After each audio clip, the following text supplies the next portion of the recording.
Profe, buenas noches y buenas noches a todos. Muchísimas gracias, profe. Al final, creo que Emilio y yo aprovecharemos para decir algunas cositas de agradecimiento para todos ustedes, profe. Entonces vamos a empezar con el club de revistas que nos propusimos para esta noche, basado en este artículo publicado en Nature el 29 de junio de este año. Es un artículo que está basado en el diagnóstico electrocardiográfico eh, en base en el machine learning o el aprendizaje automatizado y una validación de una escala de estratificación de riesgo para aquellos pacientes que tienen infarto de miocardio oclusivo. El autor principal es el doctor Salah Al-Said. El doctor tiene amplia experiencia en el tema de la inteligencia artificial, lleva aproximadamente 15 años investigando en este campo y sobre todo se ha enfocado en aquellos pacientes con falla cardíaca, con enfermedad arterial coronaria y con miocardiopatías, tratando de realizar o desarrollar avances en el, cambio de en el campo de la inteligencia artificial y del aprendizaje automático para tratar de crear algoritmos que faciliten y perfeccionen el diagnóstico de ciertas entidades en medicina y precisamente en cardiología clínica. Este es el contenido que vamos a tratar hoy en estos próximos 25 o 30 minutos. Vamos a dar una breve introducción, luego describimos los métodos y los resultados del estudio para finalizar con una discusión y finalmente unas breves conclusiones. Y al final les tengo una pequeña sorpresa cultural para todos. Entonces vamos a comenzar con la introducción. Y en la introducción yo quiero empezar mencionando el espectro de la enfermedad arterial coronaria y el nuevo paradigma que en los últimos años se ha tratado de establecer con una nueva clasificación que quizás podría ser un poco más fisiopatológica que la de infarto agudo de miocardio con elevación o sin elevación del ST, transformándola a aquellos pacientes que tienen un infarto oclusivo versus un infarto no oclusivo. Y entonces entendemos a la enfermedad arterial coronaria como una enfermedad que es progresiva en el tiempo y que esa progresión está relacionada con el proceso de aterosclerosis que se va generando en ese periodo de tiempo, pero también con las características de curación que puede llegar a tener esa misma arteria y la estabilidad, pero también los síntomas que se puedan llegar a presentar en cierto momento. Encontrando en la parte más derecha de la presentación aquellos pacientes que tienen unas arterias coronarias completamente sanas y que a medida que vamos avanzando en el tiempo y nos enfrentamos a ciertos factores de riesgo en el paciente, vamos a ir desarrollando esa placa aterosclerótica que de manera progresiva se va a ir acumulando y que puede llegar a manifestarse en algún momento como una enfermedad sintomática, bien sea aquellos pacientes con síndrome coronario crónico o enfermedad coronaria estable, como previamente la describíamos, y los pacientes que presentan un síndrome coronario agudo, que podemos dividir a grandes rasgos en aquellos pacientes con angina inestable y los pacientes con infarto agudo de miocardio, que a su vez se divide en pacientes con un síndrome coronario agudo con elevación y sin elevación del segmento ST, y como les decía previamente, el nuevo paradigma que se ha tratado de imponer en los últimos años, en el que tratamos de diferenciar los pacientes con infarto de miocardio oclusivo versus infarto de miocardio no oclusivo, siendo esta parte del extremo izquierdo de la presentación, que se representa en el rojo más intenso, aquellos pacientes que quizás van a tener una necesidad de unas estrategias de reperfusión más tempranas relacionados con la alta mortalidad que tienen estos pacientes y el gran beneficio que tienen de esas estrategias invasivas de reperfusión. Sin embargo, el dolor de pecho sigue siendo y ha sido desde hace mucho tiempo un reto diagnóstico significativo para los médicos, para los internistas, para otros especialistas e incluso para los cardiólogos y aquellos profesionales de la salud que se enfrentan con mayor frecuencia a estos pacientes. Obviamente, hablando desde la parte o desde la visión del cardiólogo, lo vamos a enfocar en la mayoría de los escenarios a aquellos pacientes que tengan un síndrome coronario agudo para tratar de descartar la enfermedad arterial coronaria como esa causa específica de ese síndrome coronario agudo y tomar decisiones oportunas para hacer un diagnóstico eficaz del paciente y finalmente darle un tratamiento apropiado de acuerdo a las características o a la clasificación que finalmente hagamos de ese síndrome coronario agudo, como veíamos en la diapositiva anterior. Sin embargo, existen algunas presentaciones especiales de las que se ha ido hablando de una manera significativa en los últimos años, como son aquellos pacientes que tienen un infarto de miocardio oclusivo, pero que no necesariamente lo manifiestan como un infarto agudo de miocardio con elevación del segmento ST en el electrocardiograma, pero que finalmente van a tener un riesgo aumentado cuando lo comparamos con aquellos pacientes que tienen un infarto de miocardio no oclusivo, aumentándose la mortalidad y otros desenlaces adversos relacionados con morbilidad en los primeros 30 días y definitivamente en el seguimiento a largo plazo de estos pacientes. Tenemos entonces desde hace mucho tiempo publicaciones como esta realizada en Emergency Medicine en el año 2009, en el que se trata de identificar aquellas características, en este caso clínicas, que nos ayuden a identificar aquellos pacientes que a pesar de que tengan unos electrocardiogramas normales o no diagnósticos, puedan llegar a tener con mayor probabilidad un infarto agudo de miocardio oclusivo. Y en este artículo se describen algunas características clásicas como son la irradiación del dolor al brazo o al hombro derechos, lo mismo que a ambos hombros, y aquel dolor que quizás tiene unas características relacionadas con el ejercicio e incluso en una menor proporción con un LR de 2.3, aquellos pacientes que se irradian al brazo izquierdo, como algunas características que de manera aislada podrían alarmarnos sobre la gravedad de ese síndrome coronario agudo que tienen los pacientes. Sin embargo, son métodos o aproximaciones que definitivamente no tienen una precisión tan clara y que definitivamente se requiere de otros elementos dentro de la historia clínica, de la valoración del paciente, de las ayudas diagnósticas que van desde el electrocardiograma hasta el uso de las troponinas e incluso las estrategias de diagnóstico invasivas como la angiografía coronaria para tratar de definir con mayor claridad cuáles son esos pacientes que tienen de verdad un infarto de miocardio oclusivo y que van a tener un mayor riesgo independientemente de las características electrocardiográficas que tengan esos pacientes.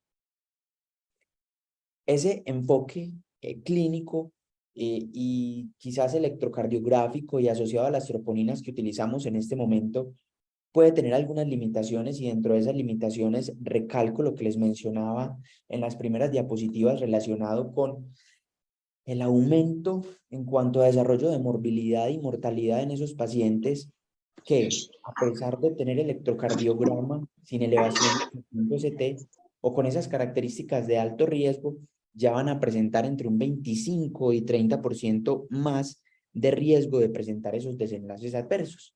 Y además, todos sabemos que a pesar de que los biomarcadores cuando son utilizados de una manera consciente y dentro de un escenario y una historia clínica y un examen físico que me orientan hacia ese síndrome coronario agudo, definitivamente no hacen el diagnóstico de infarto, sino que nos están hablando de lesión miocárdica y hay que tener cierta experticia y ciertas características dentro de ese enfoque para utilizarlos de una manera apropiada. Es por eso que a lo largo de estos últimos años, más o menos desde el año 2020, 2021, se han hecho algunas propuestas para tratar, primero que todo, de redefinir lo que es el síndrome coronario agudo. Y se ha establecido en algunos escenarios ese cambio de paradigma, también les he mencionado en la presentación, de no clasificar a los pacientes con síndrome coronario agudo con o sin elevación del segmento ST, sino en pacientes que tienen un infarto de miocardio oclusivo versus no oclusivo, teniendo en cuenta como les mostré en la primera diapositiva, ese grupo de pacientes en rojo que serían los pacientes que más alto riesgo podrían tener de desenlaces adversos. Y este estudio publicado en el año 2021 nos muestra esta propuesta que hacen los investigadores, y es que tomaron una serie de características dentro de la historia clínica, de las ayudas diagnósticas, electrocardiográficas, incluso ecocardiográficas, que le daban un puntaje a los pacientes que podía aumentar o disminuir el riesgo de que el paciente estuviera presentando ese infarto oclusivo, y debería ser llevado en las primeras 2 horas a una estrategia de diagnóstico invasivo para tratar de, en aquellos pacientes que tuvieran oclusión total, hacer también una estrategia de reperfusión temprana. Y ellos, de acuerdo a esas características clínicas que mostrábamos en la diapositiva anterior, desarrollaron esta nueva propuesta de enfoque de esos pacientes, y es aquellos pacientes que tenían elevación del segmento, infarto de miocardio con elevación del segmento ST o un bloqueo de rama izquierda nuevo, eran pacientes que debían ser llevados a una estrategia inmediata invasiva. En caso de que no cumpliera con estas características, ellos establecían estas características previas de alto riesgo con la que acá tenían en cuenta otras características de alto riesgo, como patrones electrocardiográficos sugestivos de una oclusión, por ejemplo, de la descendente anterior, y otros patrones de riesgo que todos conocemos y que están descritos en las guías, para llevar también a los pacientes a una estrategia inmediata invasiva. Pero si los pacientes no cumplían ninguna de esas características, se les aplicaba el score o la clasificación previamente descrita para definir aquellos pacientes que tuvieran menos de 3 puntos, que podían tener una estrategia temprana o retardada de invasiva, o aquellos pacientes que tenían un puntaje mayor o igual a 3, que iban a estrategia invasiva inmediata. Después de esto salió una editorial sobre este artículo, en la que los autores de esa editorial, no es este artículo que les estoy mostrando en este momento, decían que sí, que era una buena opción de clasificar a los pacientes, pero que definitivamente se habían descrito otros estudios, que son estos 2 estudios que les estoy mostrando, que quizás no habían dado los resultados significativos para poder establecer con toda seguridad que esos pacientes que se encasillaban dentro de ese diagnóstico de infarto de miocardio oclusivo pudieran tener, por estas características clínicas, una buena sensibilidad y especificidad para hacer el diagnóstico y tomar decisiones. Y son los resultados que mostramos en estos 2 estudios, en los que vemos unos resultados de sensibilidad y especificidad y valores predictivos y negativos muy similares dentro de las nuevas propuestas.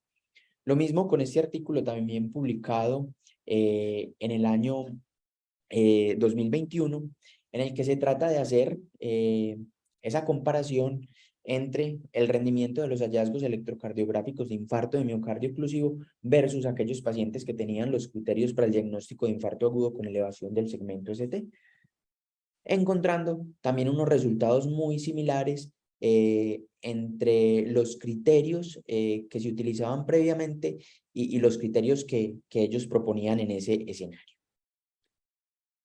Tratando de resolver un poco este panorama, ha aparecido en los últimos años algo que hemos visto definitivamente crecer muchísimo en el último año, y es la inteligencia artificial, con una serie de aplicaciones tecnológicas que tienen unas características especiales de aprendizaje de problemas y resolución, de aprendizaje y de resolución de unos problemas de manera automática, que incluso han llevado a todo el boom que se ha dado en el último tiempo con estos programas como el ChatGPT, entre otros, que son capaces de resolver problemas que eran problemas propios de los seres humanos. Y obviamente esa inteligencia artificial se ha ido también aplicando desde hace muchos años al campo de la medicina, y de una manera muchísimo más explícita al campo de la electrocardiografía, con un sinnúmero de publicaciones que se han hecho en los últimos años, pero quizás algunas muy relacionadas con lo que les voy a presentar en las próximas diapositivas, de acuerdo al artículo que vamos a revisar en esta ocasión. Estás tratando de utilizar ese aprendizaje automático o machine learning para lograr que unos programas de computación se entrenen, aprendan unos patrones, sepan identificar esos patrones y nos ofrezcan a nosotros unos diagnósticos con una precisión que quizás en muchos de los escenarios va a superar a los otros programas que ya tienen de por sí las máquinas electrocardiográficas en los últimos años, pero también a la experticia incluso de los clínicos, internistas, cardiólogos, hemodinamistas, que se supone que tienen un entrenamiento de muchos años, pero que podrían en algunos escenarios llegar a tener unos mejores rendimientos, estos programas de aprendizaje automático y los software que hacen la interpretación de esos electrocardiogramas por estos métodos. Es por eso que los autores de este artículo, que incluso son los mismos autores de este segundo artículo que les pongo, que valoraba a los pacientes que consultaban a los servicios de atención prehospitalaria con un diagnóstico de un síndrome coronario agudo sin elevación del segmento ST, han ido desarrollando a lo largo de esos aproximadamente 15 o 20 años de experiencia que tiene el doctor Salah Al-Saiti, que es el investigador principal, una serie de métodos que finalmente los llevaron a tratar de desarrollar este estudio que les voy a presentar a continuación. Entonces vamos a describir en las diapositivas siguientes cuáles fueron los métodos que ellos utilizaron. Ellos tomaron una población de pacientes de Estados Unidos que llamaban al servicio de emergencias médicas por la presencia de un dolor torácico agudo o por algunas características asociadas, como son la irradiación de ese dolor a la mandíbula, ambos brazos, la presencia de diaforesis o náuseas e incluso de otros equivalentes isquémicos. Ellos lograron identificar aproximadamente 4.026 pacientes de 3 hospitales de tercer nivel de atención en Estados Unidos, centrados sobre todo en una población de Pittsburgh, de donde son originarios los investigadores principales del estudio. Ellos realizaban una adquisición de electrocardiograma prehospitalario de cada uno de esos pacientes y trataron de seleccionar aquellos pacientes que cumplieran algunas características como son ser mayores de 18 años, presentar las características típicas del dolor torácico, no tener dentro del diagnóstico electrocardiográfico arritmias ventriculares, y además de eso, haber firmado un consentimiento informado para el tratamiento de los datos electrocardiográficos. En muchos de los escenarios, incluso ellos no lograron tener como la identificación de los datos electrocardiográficos de los pacientes, pero hicieron como una especie de apareamiento entre aquellos horas y momentos en los que consultó el paciente con el registro electrocardiográfico para hacer un apareamiento de los datos de los pacientes, para identificar principalmente el sexo, que era el único identificador que ellos utilizaban dentro del electrocardiograma, y poder así hacer el análisis de esos datos. Luego de que obtuvieron esos datos electrocardiográficos, seleccionaron o escogieron una lista de 554 características electrocardiográficas que finalmente redujeron a 73 características con las que ellos podrían, mediante el análisis de esos datos, ofrecer un diagnóstico cercano o preciso a la presencia de algunas características que encasillaran a los pacientes o a los electrocardiogramas de esos pacientes dentro del diagnóstico de infarto de miocardio oclusivo. Luego de que obtuvieron todos esos datos, diseñaron un modelo de machine learning en el que, de acuerdo a esas características, a la presencia o ausencia de esas características, lograban engranar un sistema de algoritmos que tiene unas características específicas que finalizaban en el diagnóstico o en la posibilidad de que el paciente pudiera tener infarto de miocardio oclusivo o no, como primer modelo, y desarrollaron otro modelo en el que trataban de definir si el paciente tenía cualquier evento que fuera o que pudiera ser clasificado como síndrome coronario agudo. Después hicieron unos análisis en los que entrenaban a ese modelo con el 80% de los pacientes de la población de la muestra, no de validación, sino con la que hicieron o desarrollaron en primera instancia el estudio, y con el 20% de los pacientes hicieron una validación interna de esas características, encontrando un área bajo la curva de 0.91 que, como vamos a ver ahorita en los resultados, comparado con los software que se usan actualmente en los sistemas de electrocardiografía, y los pacientes y los médicos, perdón, o los profesionales expertos en diagnóstico electrocardiográfico, tenía un rendimiento muy superior.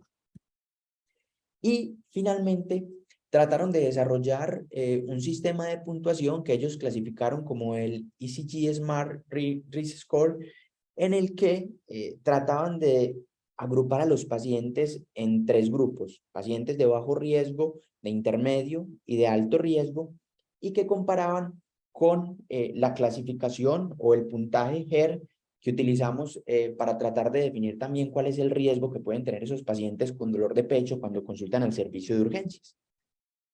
Finalmente, hicieron una validación externa del estudio con otros 3.287 pacientes, con otros sistemas de emergencias completamente independientes del de Pittsburgh, en otras 2 ciudades de Estados Unidos, y encontraron que, si bien había una disminución del área bajo la curva cuando se comparaba con el estudio original, estos pacientes continuaban teniendo una excelente área bajo la curva, comparado nuevamente con los software clásicos de electrocardiografía y con aquellos médicos o profesionales expertos, encontrando o clasificando a esos pacientes con este score de una manera más apropiada que el HER score, como vamos a ver ahorita en los resultados.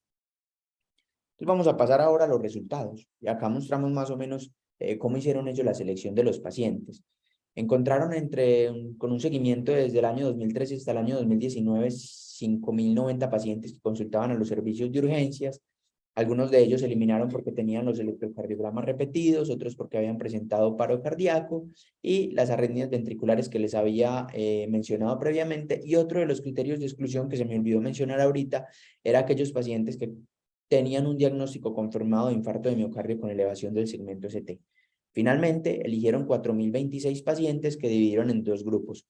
Aquellos pacientes que tenían electrocardiogramas, perdón, que utilizaban para el entrenamiento de el aprendizaje automático, y finalmente un 20% de los pacientes, o sea, 806, que eran los que utilizaban para hacer la validación interna. Y luego de eso, utilizaron otro porcentaje de pacientes, unos del condado de Orange y otros del condado de Mecklenburg, en el que finalmente hacían la validación externa, como les había mencionado previamente. Entonces, encontraron estos resultados. Aquí tenemos el análisis que se hizo del entrenamiento de ese software de Machine Learning, en el que encontramos que con el nuevo modelo de riesgo que proponían los autores, encontraron un área bajo la curva exageradamente buena de 0.988, comparado con 0.8 de los expertos clínicos y 0.75 de los sistemas de electrocardiograma comercial. Luego, cuando ellos hicieron la validación del sistema de manera interna, a pesar de que hay una disminución del área bajo la curva en comparación con el modelo de entrenamiento, que es lo que se esperaría que pasara, sigue teniendo una muy buena área bajo la curva y sigue superando a los expertos clínicos y a los sistemas electrocardiográficos comerciales de una manera significativa. Ellos trataron de establecer también cuál era la probabilidad de que esos pacientes pudieran tener un infarto agudo oclusivo versus no oclusivo, o aquellos pacientes que tuvieran un electrocardiograma normal, y encontraron que aquellos pacientes que tuvieran una probabilidad de 20 puntos era exageradamente probable, casi del 100%, de que se presentaran con un infarto de miocardio oclusivo, y ese fue uno de los puntos de corte que ellos utilizaron dentro de las características del puntaje para poder derivar y luego hacer la validación de la escala. Y además de eso, cuando hacían esa comparación interna entre el score que ellos proponían y el HER score, encontraron que tenía un mejor rendimiento y clasificaba de una manera más apropiada a aquellos pacientes que tenían infarto oclusivo de miocardio, encontrando, por ejemplo, en el grupo de alto riesgo del score de ellos, que se clasificaba el 51.4% de los pacientes de una manera apropiada, mientras que el HER score lo hacía solamente en el 33.3% de los pacientes, o un tercio de los mismos. Finalmente, acá les muestro los resultados en el modelo de validación externa, que baja solamente un poco el área bajo la curva de esos, cuando se compara con la validación interna que ellos hicieron, conservando nuevamente esa relación de superioridad con los expertos clínicos y con los sistemas comerciales electrocardiográficos. Y cuando se evalúa ese score de alto riesgo con la probabilidad de que el paciente tenga en realidad un OR alto para infarto de miocardio oclusivo, encontramos que solamente aquellos pacientes que tenían un infarto de miocardio previo superan al score de alto riesgo que se propuso dentro de la investigación. Y finalmente, ellos tratan de hacer como una aproximación de cómo podría llegar a ser el uso de este esquema en la práctica clínica, y clasifica de una manera muy certera a los pacientes entre bajo, intermedio y alto riesgo, lo que termina traduciéndose en algo muy simple, y es que 1 de cada 3 pacientes podrían ser reclasificados de una manera más exacta cuando se utiliza el score SG-SMART y las características o todos los datos derivados de este estudio, que cuando se compara con la experticia clínica, pero también con los software electrocardiográficos estándar o clásicos que se han utilizado hasta el momento en las máquinas de electrocardiografía. Vamos a entrar para finalizar ya en la discusión, y aquí en la discusión vamos a proponer lo siguiente. Ellos definitivamente lograron encontrar un algoritmo, para el diagnóstico electrocardiográfico de infarto de miocardio oclusivo, que tiene un mayor rendimiento, que tiene un aumento de la sensibilidad y por lo tanto de un valor predictivo negativo cuando lo comparamos con el experto clínico, pero también con los software electrocardiográficos previos, que reclasifica a 1 de cada 3 pacientes con angina y nos permite tomar unas decisiones más oportunas, sobre todo llevando a una reperfusión más temprana a esos pacientes que quizás sí tienen unas características de más alto riesgo y que si no se intervienen de una manera apropiada podrían aumentar la mortalidad entre un 24 y un 35%. Y definitivamente es algo muy innovador porque es el primer estudio que utiliza el aprendizaje automático o el machine learning para el diagnóstico de infarto de miocardio oclusivo. Obviamente, el estudio tiene algunas limitaciones y dentro de esas limitaciones yo voy a mencionar estas 4. Quizás una de las principales es que ellos utilizaron un software específico que, si mal no recuerdo, dentro del artículo era desarrollado por Philips, y que quizás cuando este mismo esquema o este algoritmo de Machine Learning se aplique en otros software, habría una necesidad de reentrenamiento de esos software para que pudiera tener un rendimiento similar al que nos muestra el estudio. Además de eso, las cortes de derivación y validación son cortes diferentes, pero a pesar de esto, y teniendo en cuenta que quizás eran 2 sitios de Estados Unidos con unas características quizás culturales y sociodemográficas diferentes, con un patrón diferente de porcentaje racial, entre otras características que pudieran llevar a diferencias, el modelo responde bien y vemos que son muy similares los resultados que se hacen dentro de la corte de derivación o de validación interna y la validación externa que se hace del mismo. Ellos propusieron si mal no recuerdan, en una de las diapositivas que les presenté, aparte del modelo de infarto de miocardio oclusivo, cualquier evento de síndrome coronario agudo, en el que no tuvieron muy buenos resultados y que ellos ni siquiera los muestran de manera específica dentro de la publicación. Y dicen que quizás en esos escenarios en los que yo voy a hacer un diagnóstico más amplio con unas características electrocardiográficas que quizás pudieran tener que ser un número mayor para poder realizar el diagnóstico apropiado, sería mejor el electrocardiograma seriado para mejorar la detección de los eventos. Y finalmente, a pesar de que es un análisis prospectivo, ellos hicieron una especie de análisis fuera de línea porque analizaban a los pacientes después de que se había realizado todo el proceso de atención, de diagnóstico, e incluso se conocían algunas de las complicaciones que habían presentado esos pacientes, justifican que se hagan nuevos estudios con una validación prospectiva y quizás con toma de datos en tiempo real para ver cómo se comporta y funciona el modelo en un escenario de la vida real.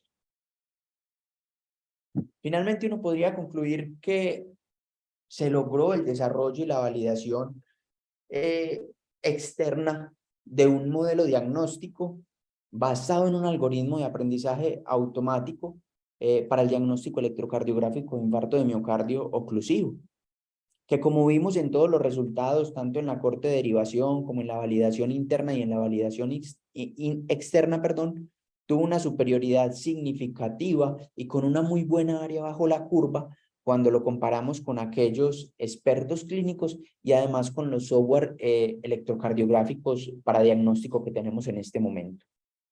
Además de eso, esa puntuación de riesgo, sobre todo cuando se comparó con la puntuación o el score de Hertz, que finalmente era un score de Hertz modificado porque algunos de los pacientes no tenían los datos de las troponinas, pero que como ya se había visto en estudios previos, también podría llegar a dar datos significativos, tenía una mayor precisión de entrada y de salida. Y lo que queda o lo que nos propone ese artículo y lo que quizás es lo que vayan a hacer los investigadores principales del estudio es realizar una evaluación de los beneficios del uso de estas nuevas tecnologías de una manera más claramente prospectiva y no con un análisis fuera de línea como el que mencionábamos en la diapositiva anterior.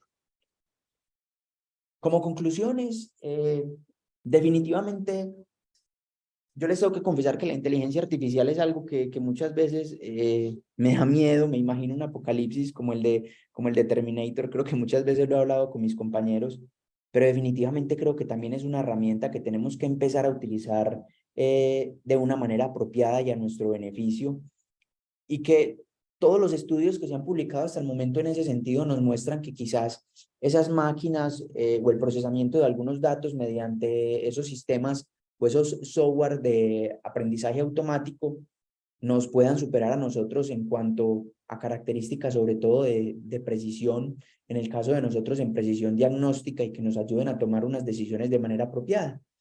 Entonces, definitivamente son tecnologías que debemos ir introduciendo en nuestro medio y que el uso de todas estas tecnologías trate de fortalecer nuestra práctica clínica, obviamente sin olvidar todo lo que hemos aprendido a lo largo de estos años, que es realizar una historia clínica completa, un examen físico detallado y definitivamente utilizando tanto estas herramientas de la tecnología o de la inteligencia artificial como las herramientas clásicas que tenemos a nuestra disposición de acuerdo a un juicio clínico y siempre en beneficio del paciente.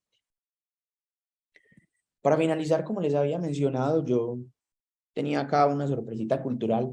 Hace mucho tiempo, cuando era residente de medicina interna, bueno, hace mucho, no, hace 2, 3 años, me gustaba terminar mis presentaciones con un poema, y hoy definitivamente creo que este poema es muy significativo para mí y espero que lo sea para Emilio, y se los quería compartir a ustedes porque finalmente pues, él y yo, gracias a ustedes, al aprendizaje que nos han ofrecido durante todos estos años, al acompañamiento, hemos logrado, creo que los dos, encontrar nuestra Ítaca. Entonces, se los voy a leer de todas maneras. Es un poema de Constantino Cavafis, que quizás es uno de los poetas más importantes del siglo XX. Cuando leía la biografía de este autor, encontré que había algunos de los poemas en los que se había tomado un tiempo de aproximadamente 10 años en perfeccionarlos, y que incluso tiene una serie de poemas que nunca publicó porque él nunca se sintió contento con el resultado que había obtenido al escribirlos. Y definitivamente ese creo que es uno de mis poemas favoritos de él.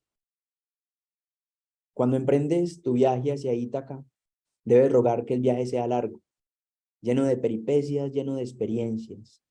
No has de temerle ni a los lestrigones, ni a los cíclopes, ni la cólera del airado Poseidón. Nunca tales monstruos hallarás en tu ruta si tu pensamiento es elevado, si una exquisita emoción penetra en tu alma y en tu cuerpo. Los lestrigones y los cíclopes y el feroz Poseidón no podrán encontrarte si tú no los llevas ya dentro en tu alma, si tu alma no los conjura ante ti.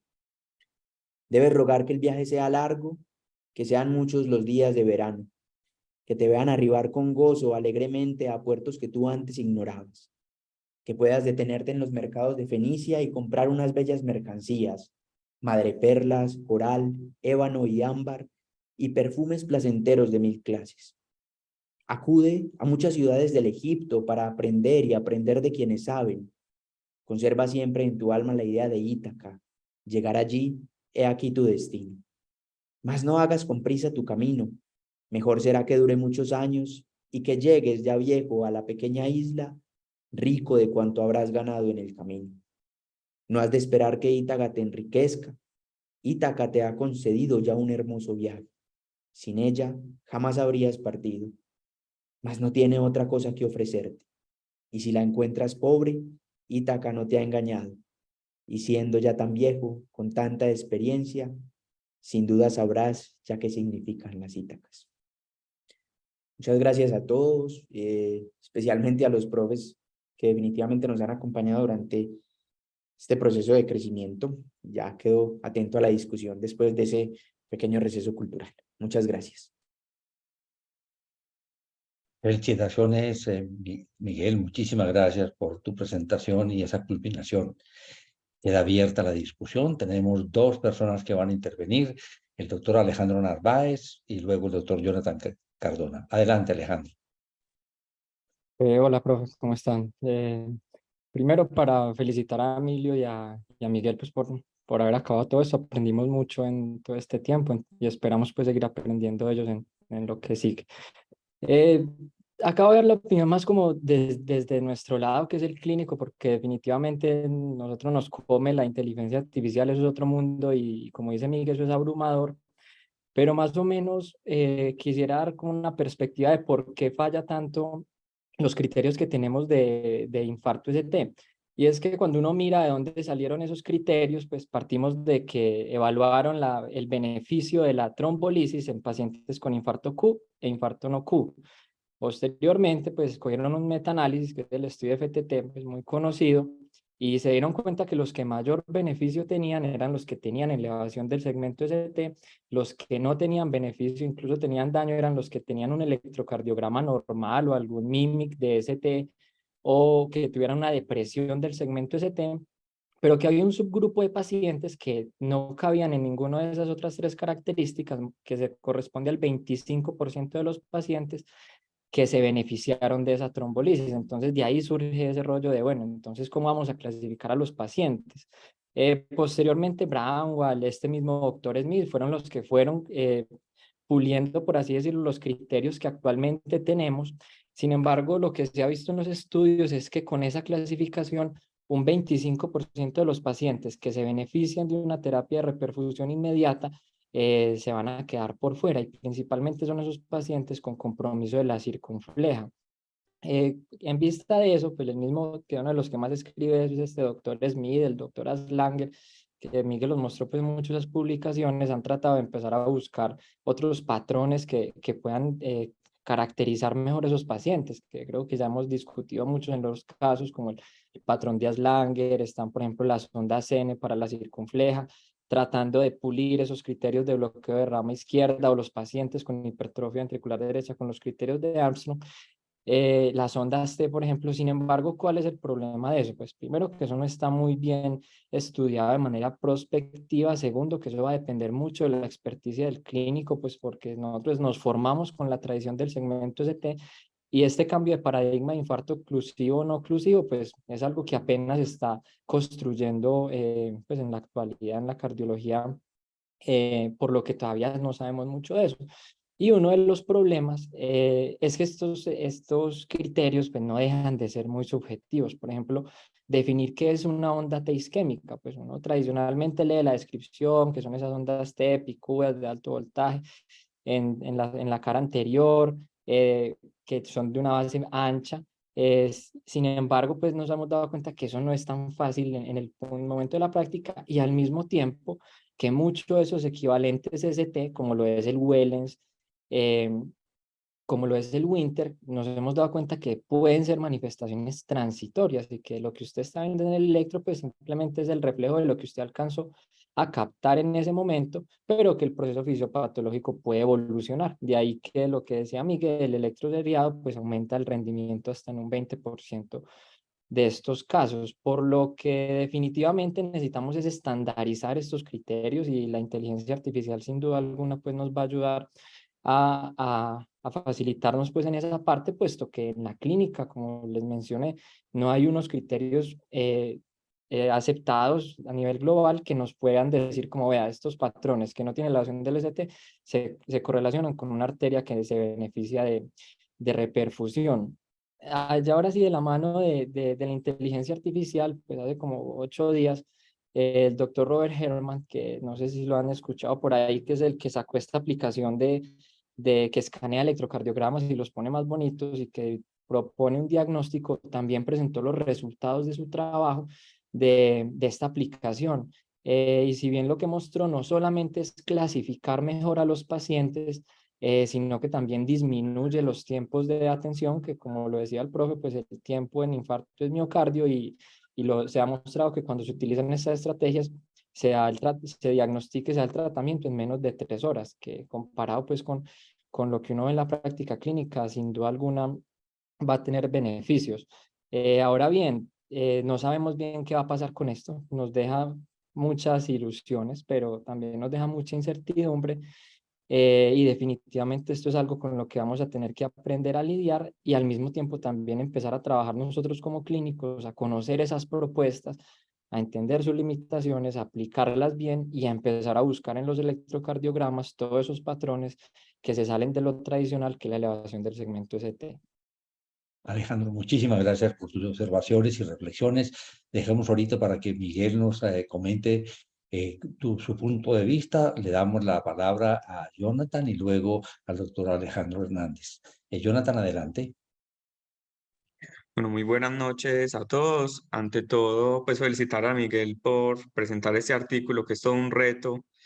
Es un ladrillo ese artículo. De verdad que para nosotros como clínicos es muy difícil abordar este tipo de manuscritos. Entonces, muchas felicitaciones por eso.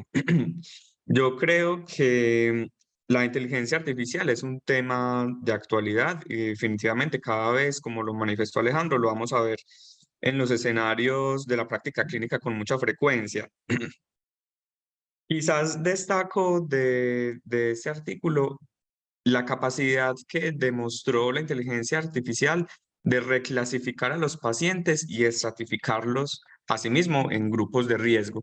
Creo que para nosotros como clínicos, quizás el juicio clínico siempre será lo principal.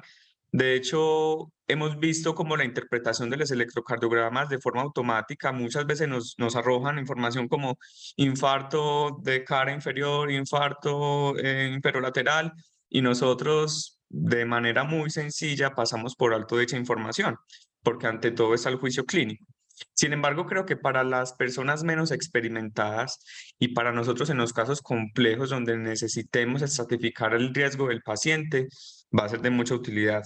Así que nada, hay que aprender de esto. Todos los días salen cosas muy interesantes en muchísimos campos de la práctica de la medicina y otras áreas. Así que aquí estamos dispuestos para aprender de todas estas herramientas.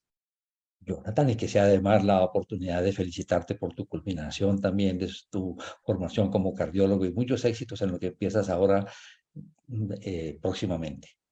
Muchísimas gracias, doctor. Mil gracias de verdad. Alejandro. Hernández, por favor. Yo les quiero presentar un poquito al doctor Alejandro Hernández, los que no lo conocen. Alejo es un profesor de medicina interna de nuestra Facultad de Medicina, es además un maestro, tiene una maestría en telesalud y se ha puesto a estudiar y a ejecutar programas de inteligencia artificial y los ha puesto a funcionar para beneficio de los pacientes. Y este último año ha asistido a eventos y bueno, creo que tiene en este momento la visión más apropiada para irnos ilustrando y creo que va a complementar algunas de las observaciones que hizo Miguel y los comentarios hechos tanto por Jonathan como por el doctor Alejandro Narváez. Alejandro, adelante y muchísimas gracias por acompañarnos, hombre, muy especial. No, profe, antes muchas gracias primero pues a usted, profe, y a Miguel y felicitar a los fellows. Pues quiero empezar como la intervención con la última parte que puso Miguel, hablando pues de mitología. Por ahí nos habló de los lestrigones. Los lestrigones eran gigantes que se comían los seres humanos y que atacaron el barco de Odiseo. Entonces me llamó mucho la atención porque pues decía Miguel que hablando con los compañeros, pues ven a la IA con miedo y la ven como un lestrigón que se los va a comer pues vivos y no, pues realmente yo creo que la primera parte de la intervención que quiero hacer es como perderle al miedo porque esto es simplemente una herramienta, ¿cierto? Es una herramienta como lo fue en su momento la regresión logística, la regresión lineal y ahorita pues estamos con unos algoritmos matemáticos muy similares que están, pues, digamos que desde el punto de vista matemático y metodológico, están cogiendo pues todos estos sistemas predictivos y los están, digamos que mejorando. Pero lo que hay que tener en cuenta, más que dejarnos deslumbrar por el método, es ir a los clásicos criterios pues que tenemos para evaluar este tipo de artículos de diagnóstico o de pronóstico con las guías JAMA que nos enseñaron pues en medicina interna para poder mirar pues qué es una validez interna, una validez externa y de pronto pues ajustar como los términos que ponen los ingenieros pues que manejan este tipo de sistemas porque estos sistemas necesitan pues ya no solamente pues la participación de un médico epidemiólogo sino la participación de un grupo de ingenieros para poder desarrollar estos sistemas para poder como validar que sean los mismos términos, pero sigue siendo pues como la misma evaluación, como evaluar la pregunta, en qué contexto se hizo, qué tipo de estudio es, si es un estudio de diagnóstico, si es un estudio prospectivo, y bueno, y empezamos con las mismas guías. Entonces, en este caso, pues tenemos un modelo, ¿cierto? Un modelo que nos está evaluando la probabilidad diagnóstica a través de un electrocardiograma. Y lo primero que hay que tener en cuenta es que estos modelos de IA pueden, digámoslo de esta manera, ver características que los seres humanos de pronto se nos pasan o se nos han pasado históricamente, como hacía la intervención el fellow Alejandro, que bueno, que es que nosotros no nos ponemos de acuerdo, eso pasa igual en oncología, cuando ven las placas, los patólogos tampoco se ponen de acuerdo sobre qué es cáncer, entonces por eso es tan importante definir adecuadamente el gol estándar, contra qué estamos comparando nuestro nuevo sistema diagnóstico. Si el gol estándar no está muy bien definido, pues probablemente nuestro sistema diagnóstico que estemos creando tampoco vaya a aprender, como lo decía Miguel, adecuadamente. En este caso, pues, estamos hablando de oclusión miocárdica, y digamos que hicieron dos fases en un estudio, pues publicaron como una gran, dos fases del desarrollo de un modelo de inteligencia artificial en un mismo estudio. Y la derivación, que es cuando uno coge el modelo y lo entrena, ¿cierto? Con los datos existentes, que ahí se demoraron casi como 6 años, y ya la validación interna, que es que partieron el dataset y ya hicieron una validación doble externa en un hospital, pues que fueron como 136, y el otro pues que fueron donde más tuvieron pacientes. Entonces, el primer concepto es, pues, mirar cómo está siendo desarrollado este modelo y hacerse las preguntas correctas con las guías JAMA. Existe una página que se llama Equator Network, que es donde utilizamos nosotros, pues, donde sacamos los diagnósticos, donde los epidemiólogos sacan los diagnósticos y ya se están creando todos estos frameworks para poder hacer esa evaluación crítica de la literatura. Entonces, ahí les voy a dejar la página para que puedan bajar los criterios cuando estén presentando pues un club de revistas de este tipo. También existe una guía pues que está resumida de la OMS para evaluar pues como este tipo de intervenciones. Ahora, para no repetir pues lo que dijo Miguel, también hay que hacerse varias preguntas. Hay como una lista de preguntas que van a hacer y me parecen que estas son las más importantes. Pues primero, este estudio nos ayuda sabemos que necesitamos un estudio muy sensible, ¿cierto? Para que nos ayude a descartar los pacientes, ¿cierto? Con mayor seguridad que los negativos, más que confirmar los positivos, por lo que decían, pues, o sea, en un electrocardiograma no es la única herramienta que nosotros tenemos y eso es importante tenerlo en cuenta. Esto es una herramienta, entonces hay que definir en qué punto del flujograma diagnóstico lo vamos a usar y cómo vamos a usar esa herramienta, porque estamos hablando solo del electrocardiograma. Entonces, con solo el electrocardiograma, esta IA que aprende bioseñales a partir pues, de modelos matemáticos y ve cosas que nosotros no podemos ver, pues tiene un poder de discriminación bien importante que se evalúa con el área bajo la curva. Pero hay otras métricas que también hay que evaluar, como la calibración. Es decir, primero miramos el área bajo la curva y ya después miramos los modelos de calibración. Que la calibración en los modelos prospectivos es qué tan concordante es lo que el sistema evaluó como positivo y lo que realmente pasó con el paciente. Entonces, esos modelos de calibración también son importantes para poder definir qué tan exacto está haciendo las predicciones del modelo. Entonces, siempre es discriminación y calibración, ¿listo? Como para evaluar las métricas, pero las métricas, unas buenas métricas no significa que aplicabilidad clínica. Eso es otro punto importante que hay que aprender.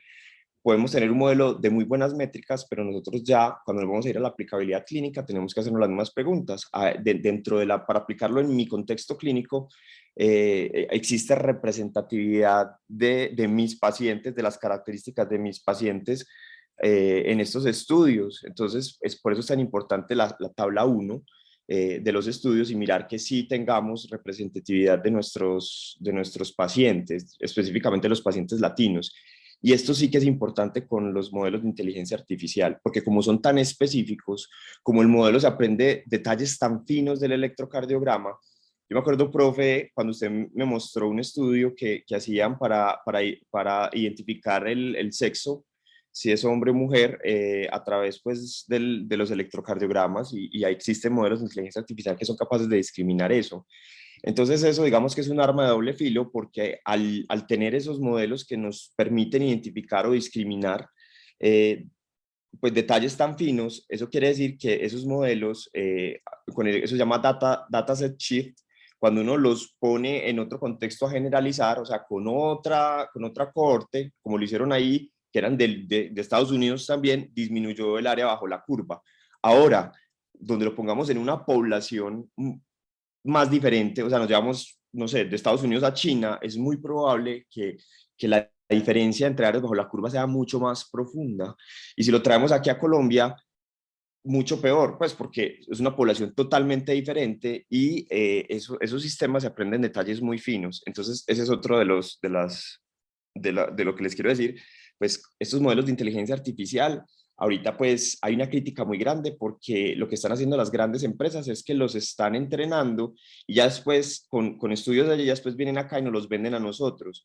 Pero hay que abrir los ojos porque como eso se aprende detalles tan finos, eso sí que necesita un estudio de validación local. Igual que, por ejemplo, pues para riesgo cardiovascular, ya que estoy aquí con los cardiólogos, nosotros necesitábamos validar pues el score de Framingham, el PROCAM, bueno, etcétera, etcétera, que tenía unos criterios pues no tan específicos, digámoslo de esa manera, pero ahora con estos modelos sí que se va volviendo más importante validar esto en nuestro medio.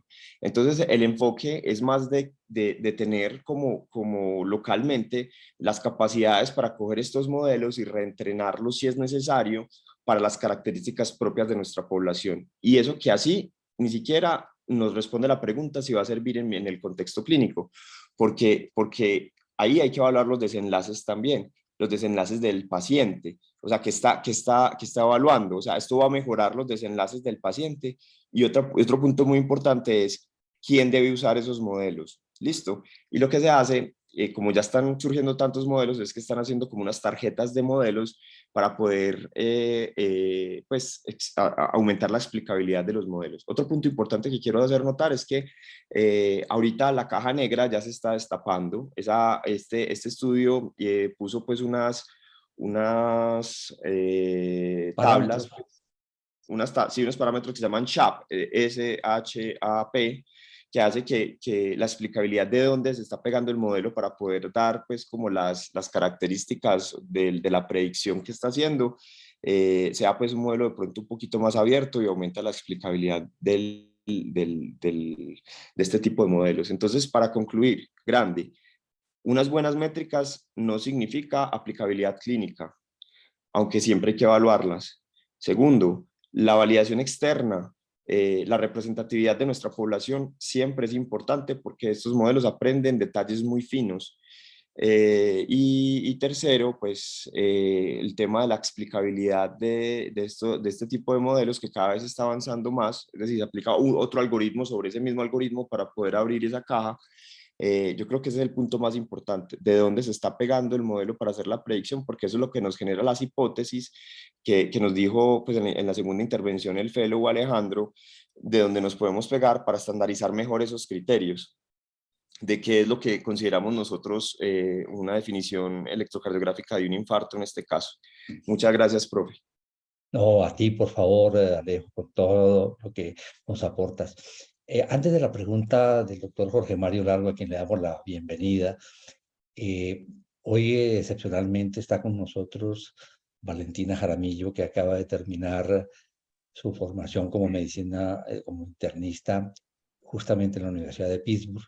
Y yo pienso que conoce de cerca a algunos de los investigadores. Yo no, quisiera que nos contaras un poquito sobre esos investigadores y detalles que a veces le permiten a uno entender un poco más su producto.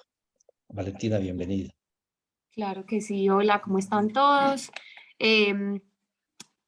Yo, pues sí, acabo de terminar mi residencia en medicina interna en la Universidad de Pittsburgh y he podido trabajar tanto con el con el autor senior de este artículo, que es el doctor Calloway, como también con el doctor Samir Saba. El doctor Calloway es él es un urgentólogo que luego se especializó en cuidados posparo y él es una de las personas que básicamente en este momento está más que todo como liderando todo lo de cuidados posparo. Entonces se mantiene mucho en la UCI de cardio de nosotros con todos los pacientes posparo. Pues es una persona extremadamente académica y es uno de los grandes líderes del cuidado crítico cardiovascular, no siendo el cardiólogo, pues. Y el doctor Samir Saba es como el jefe de división del área de cardiología. Él es electrofisiólogo en formación y también es una persona extremadamente productiva, trabaja mucho con los residentes y esas son como las dos personas pues que conozco de este paper. A mí también como que pues porque siento que yo he atendido en estos últimos 3 años esa población de la que estamos hablando en este estudio, me pareció como muy atinada, como una de pronto de los sesgos o de las cosas como a tener en cuenta aplicando este mismo modelo en otras poblaciones. Me parece muy bacano que, digamos, lo hayan tratado de hacer la validación externa, digamos, en California, creo que el otro condado tal vez era en Massachusetts, no sé muy bien, porque sí siento que la población de nosotros en Pittsburgh es muy poco representativa de una población como que multirracial, multicultural. Pittsburgh es una ciudad todavía no tiene mucho, pues no tiene mucho porcentaje de gente negra, no tiene mucho porcentaje de gente latina, asiática, es una ciudad muy blanca, sin mucha como interracialidad. Entonces me parece chévere como que hayamos tenido en cuenta eso y que el modelo igual esté como que se sostenga con otras poblaciones también.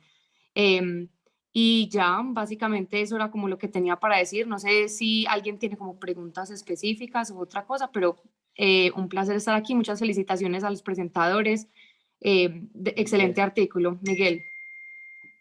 Muchas gracias, Valentina. Y ya saben ustedes, si quieren hacer contacto con Valentina para hacer enlace con los autores, pensando en hacer propuestas de investigación, información adicional, de manera que sé que ella estaría lista a hacer los enlaces correspondientes. Y finalmente, Jorge Mario, adelante. Perdón, Valentina, tú ibas a decir algo. No, que con muchísimo gusto, claro que sí, lo que necesiten, y sé que ambos estarían muy dispuestos a hacer colaboraciones internacionales también, por como lo académico que son. Muchísimas gracias, Valentina. Jorge Mario, adelante. Y ahorita creo que Emilio iba a hacer la presentación corta de ustedes dos. Adelante, Jorge Mario. Muy buenas noches, ¿cómo están? Mi nombre es Jorge Mario Largo. No, yo realmente iba a hacer es como más bien un aporte sencillito ya con todo lo que han dicho para no retomar y pues agradecer pues la presencia de los invitados que aportan bastante y enriquecen como tal la charla. Eh, el tema pues es bastante interesante y yo creo que lo que estas últimas años ha venido estando en boca de todos y pienso que pues realmente ahí va a ir el futuro.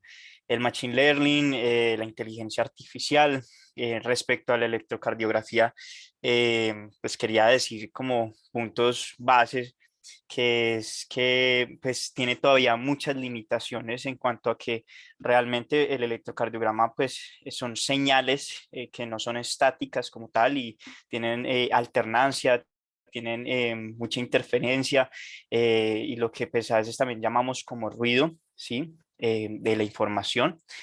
Eso también aplica para imágenes, sonidos, entre otras cosas, pero pues al final todo eso se puede transmitir como tal a información por medio de algoritmos y bases de datos. Ahí lo que yo alcancé pues a leer en otros temas relacionados es que utilizan como tal algoritmos que utilizan análisis numéricos funcionales y como por ejemplo la transformación de Fourier, el DWT, entre muchos otros. Y lo que hace es convertir como tal esas señales o esa información que son dominios de tiempo o dominios de frecuencia, transformarla como tal a los datos, ¿sí? Pero la limitación es que pues, pienso que van mejorando, pero todavía falta es esa, como tratar de ese ruido, disminuirlo para poder captar mejores señales y asimismo dar mejores interpretaciones sobre los electrocardiogramas, que a futuro pienso que va a ser por medio de estandarizaciones de los equipos y estandarizaciones de por medio de electrocardiografía seriada de los pacientes y bases de datos con miles de miles de muestras como tal. Jorge, muchísimas gracias. Mire, yo sé que estamos fuera del tiempo, pero algo que me impactó fue un aporte que nos hizo el doctor Luis Pino, que es uno de verdad los líderes nacionales. Ahorita de pronto le pido el favor a Alejandro Hernández que nos cuente un poquito sobre él, pero esto fue un aporte que para mí vale la pena que lo tengamos en cuenta. Él, para facilitar el trabajo del residente que estaba presentando el artículo, dijo, mire, yo voy a hacer esta consulta con el chat PDF de GPT 4.0 y esto es sorprendente, la manera como se logra una información como si uno estuviera preguntándole al experto de más alto nivel y lo puede ilustrar.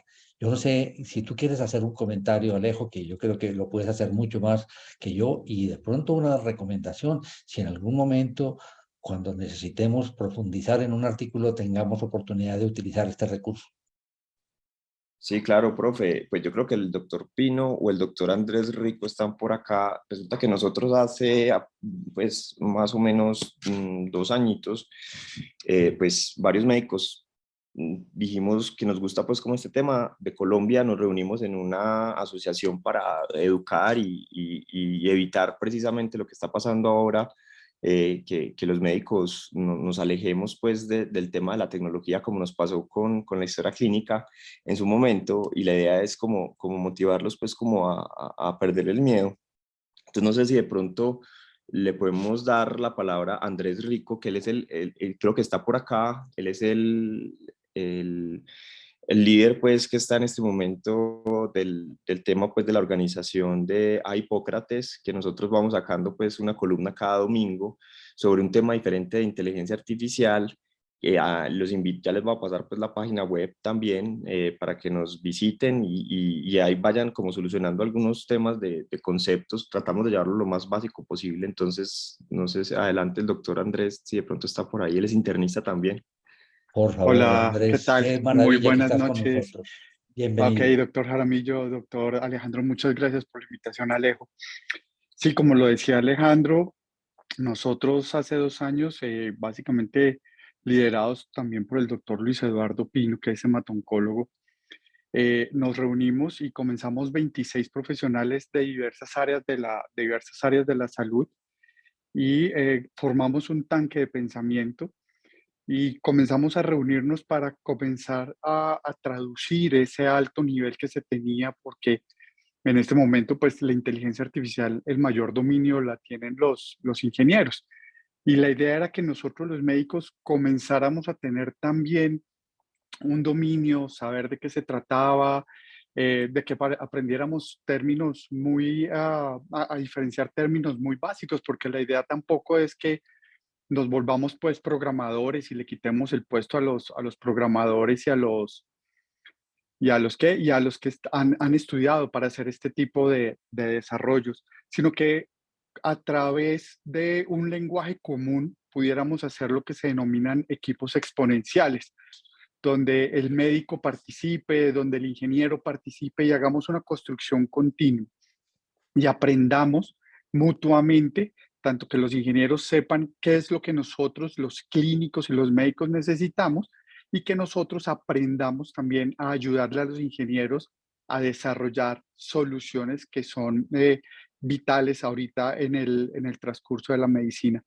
Entonces, nosotros especialmente publicamos una columna en un post que es en www.ahipocrates.org, eh, y semanalmente vamos publicando, ya llevamos más de 2 años publicando semanalmente muy juiciosos, y creo que completamos recientemente más de las 106 productos, que son unos productos muy fáciles de digerir y en el cual la idea es que vamos sumergiendo a las personas que no son expertas en el mundo de la inteligencia artificial en este mundo que es realmente muy, muy, muy bonito.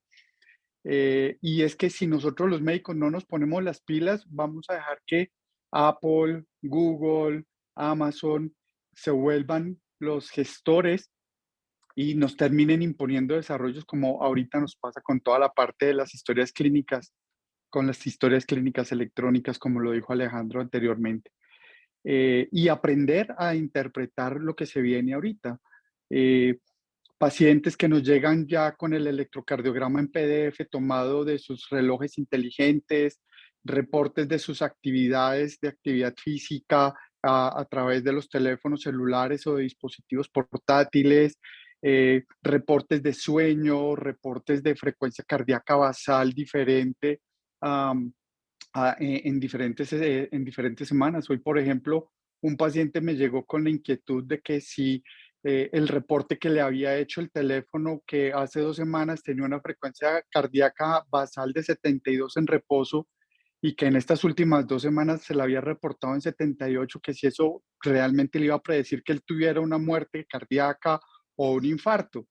Porque él había, después de que el reloj le había hecho, pues él había consultado con Google, pues afortunadamente no había consultado con ChatGPT, pero había consultado con Doctor Google la importancia de la frecuencia en reposo.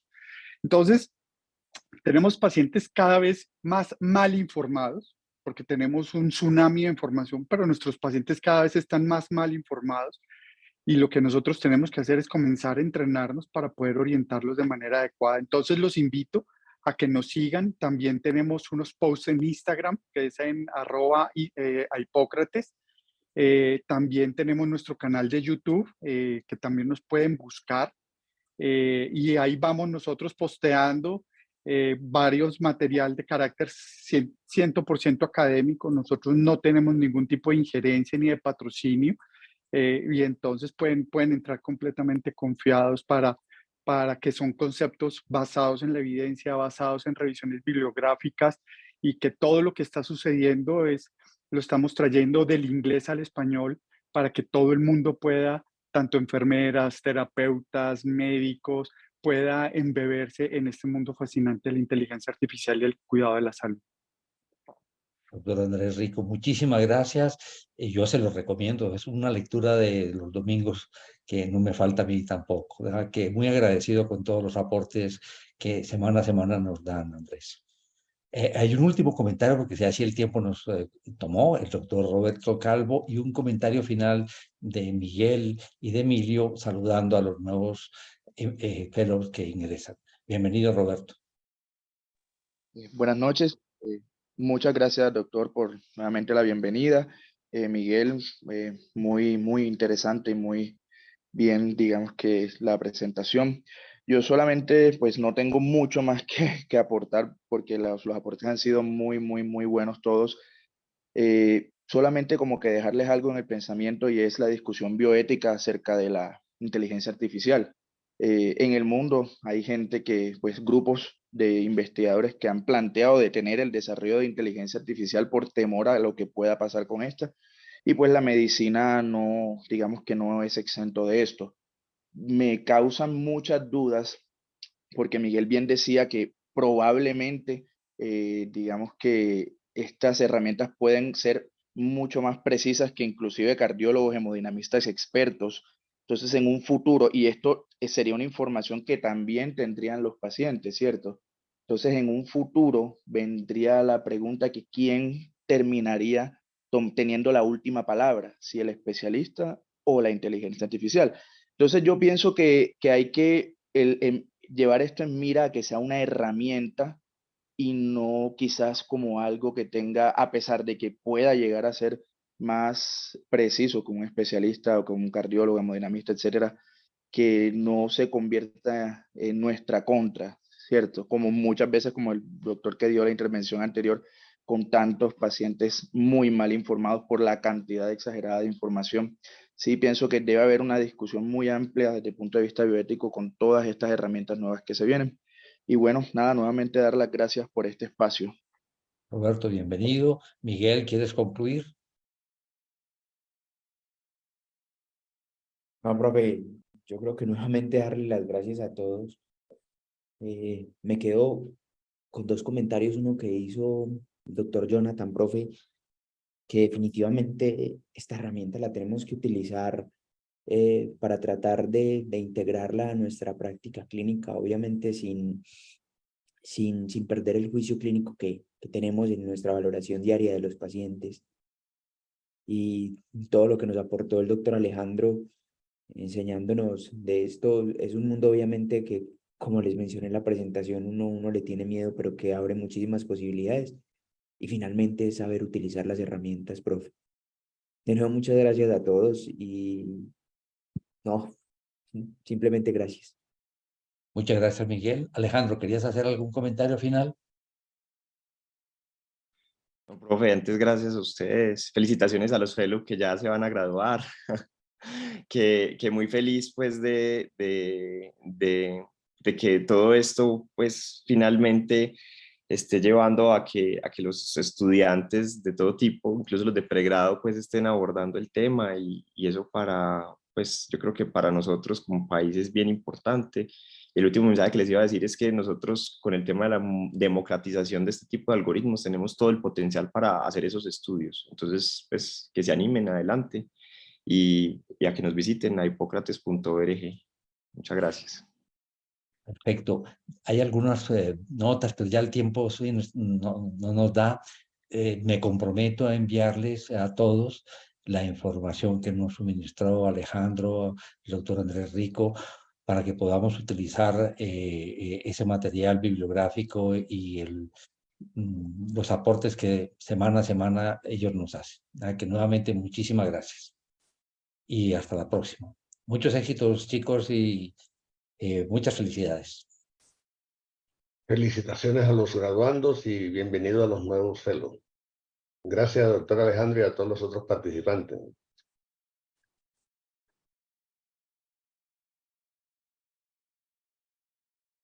Profe,